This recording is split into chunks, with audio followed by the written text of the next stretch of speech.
Настольный теннис лишь на первый взгляд кажется легким видом спорта. На самом деле он требует концентрации внимания, сосредоточенности и координации движений. В спортивном зале Нурлатского аграрного техникума собрались студенты, неравнодушные к такому виду спорта, как настольный теннис. Здесь в духе соперничества и спортивного азарта соревнуются спортсмены из 5 районов республики. Всего 8 команд, 5 мужских и 3 женские. По словам организаторов, подготовка команд оценивается на высоком уровне. Нурлат, Алексеевск, Аксубаева, Лаишева и Рыбная Слобода. Спортсмены именно из этих районов боролись за первое место зональных соревнований. Студент 3-го курса Нурлатского аграрного техникума Ильгиз Маняпов обыграл всех своих соперников, показав хорошую подготовку.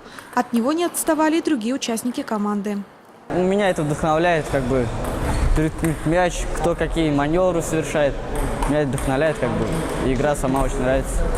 Первую партию отыграл, победил, вторую проиграл. Бывает. Сейчас к 3-й партии готовлюсь. Сильнейшими оказались участники команды Алексеевского аграрного колледжа. У них первое место.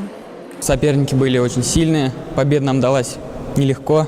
Пришлось постараться, чтобы занять первое место. А так, вроде сыграли все хорошо, достойно. На второй позиции Аксубаевский район. В числе призеров и команда девушек и юношей Нурлатского техникума. Обе они заняли 3-е место. Студенты показали высокий уровень мастерства игры в теннис, что очень отрадно. И студенты нашего района, нашего техникума выступили неплохо. Все молодцы, игра очень понравилась. Хотелось бы таких спортивных праздников, чтобы было их побольше и почаще. На церемонии закрытия победителям и призерам соревнований вручили кубки и почетные грамоты.